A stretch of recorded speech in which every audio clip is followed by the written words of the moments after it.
So on this channel, we've talked a lot about gimbals, how to use them, how to get the best cinematic gimbal shots, but we don't really talk about how to travel with a gimbal or even how to pack a gimbal in a backpack. Gimbals, as you know, are great filmmaking tools to help you give you those cinematic, smooth shots, but bringing it with you on a shoot, especially if you have to travel on an airplane or a train or whatever, it can be kind of a hassle. Oftentimes, you have to carry your gimbal in the case that it comes with, and I think it just defeats the whole purpose of having a portable handheld gimbal. There are some gimbals out there that are so big that you have to carry it in its own protective case, and then there are the smaller gimbals that are much easier to travel with, but yet still cumbersome to pack in a backpack. That's why I really love the Zhiyun Weebill Lab, because it's probably the most portable gimbal that I've ever used. You don't have to take the gimbal apart, put it in your backpack, and then reassemble it later. Other than detaching the bottom mini tripod, you can pack this gimbal in pretty much any backpack, and when you arrive to your shoot, pull out the gimbal, attach your camera on it, put on the bottom mini tripod, and you're ready to go. Now, I know the Weebill Lab doesn't carry the heaviest of cameras. I mean, really, it's meant for smaller camera setups, but there are two really good things about this gimbal that are really ideal for travel. First are the locking mechanisms.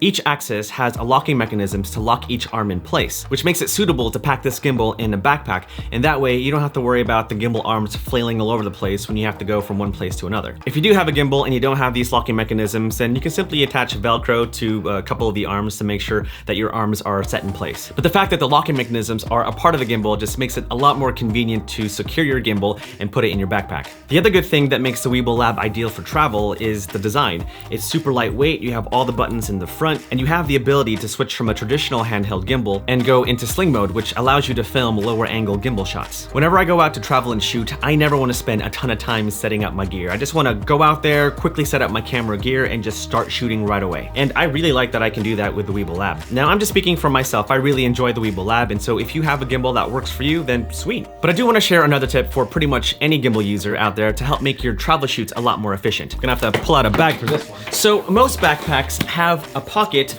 on the side, whether it's for to hold a water bottle or to hold a tripod. This backpack is the Wandered Provoke 21. I've been using it a lot lately and I love it. I'm pretty sure 99% of all camera backpacks have some sort of side pocket, and if you do, then this is the place to put your gimbal. Usually when I travel on an airplane, I like to keep my gimbal inside the backpack, but once I've arrived to the actual location, I like to set up my gimbal and put it to the side of my backpack, and then I use the straps to secure the gimbal in place. And that way, if I need to hike somewhere and I want to stop and shoot something with a gimbal, I can set my backpack down, unlock the strap, whip out my gimbal, attach my camera, and I can start shooting. This is where the locking mechanisms of the Weebill Lab really shine again, because when you put this gimbal in the side pocket, all the arms are locked, and so you don't have to worry about the gimbal potentially breaking, especially if you're hiking somewhere. Touche, Weebill Lab, touche. Okay, so that's that, and now, time to answer some questions. Okay, let's go on the good old Twitter. First question is from Victor Bodar. He asks, if you were not a filmmaker, what would be your job? That's a good question. Do you remember when you were a kid, like you wanted to do pretty much anything and everything? I still feel that way. Like there are times where I just want to be an animator. Like I used to draw a lot when I was a kid, but if I had to pick one, I'd probably say music, some sort of musician. I play the keys, and so maybe I do something with that. I don't know. Next question is from Graham from Ember Sky Media. The question is there a video photo technique that you are dying to try out but never got around to doing? Yes, I've never done the day to night time lapse before or the night to day, and I've always wanted to. And so maybe when I travel back to LA or maybe New York, I might do it. I don't know, but I've always wanted to try it. Next question is from Post Color Blog, and the question is, when did you see the most growth on YouTube? Was it consistency or subject matter, like covering Sony cameras, for example, that you noticed caused the most increase?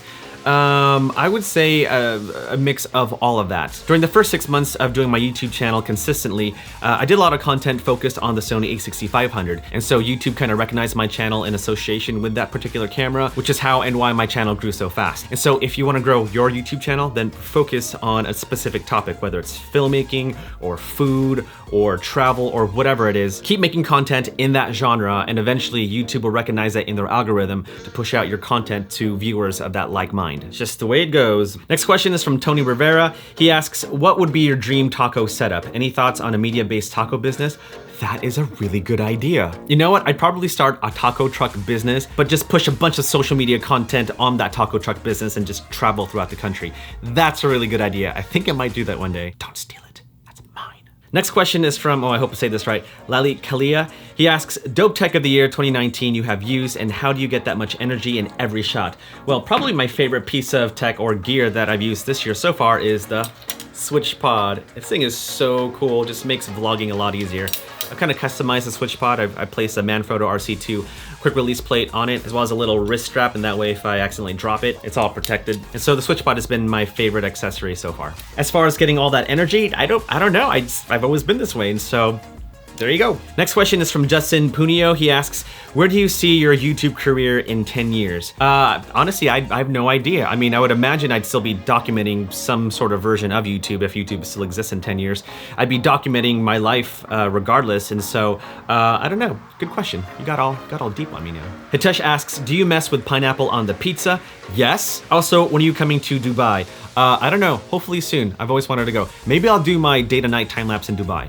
That's a really good idea. Next question is from Liron, also known as the techie guy. He asks, what's the biggest mistake you see people make that could easily be corrected? Ooh, that's good. That's a practical question. Perfection. At least the idea of it. If you're waiting around to make the perfect YouTube channel, or even if you have a YouTube channel, just taking so much time making the perfect edit, just stop. Just create the best content that you can, and once it's in a good place, then just push it out to the world. Done is better than perfect. Brandon Lee, also known as This Is Tech Today, asks, oh, by the way, congrats on 50K. Well deserved. If you don't know him, follow him. Brandon asks, what's the one project you want to finish this year that is truly for you? Man, bunch of deep questions today. I would say going back to my roots and making short films. I do want to make a short film later this year and document the whole process, but I do have this documentary that I've been sitting on. I just need to piece it together so that I can submit it into film festivals, because way back when, I used to go to all sorts of film festivals, had the best time going to these things, and so I definitely want to get back into doing those things, but also document the entire process. Good question. All right, guys, that is it for me. Thank you for sending those questions, and hopefully this video was helpful to you, especially if you want to bring a gimbal on your next travels. And if you don't have a gimbal and you're looking for one, then definitely check out the Weebill Lab down in the description below. But other than that, I hope you have a good day, a good week, a good month, a good year. Like, subscribe, hit the bell, and all those good things, and I'll see you in the next video. Bye!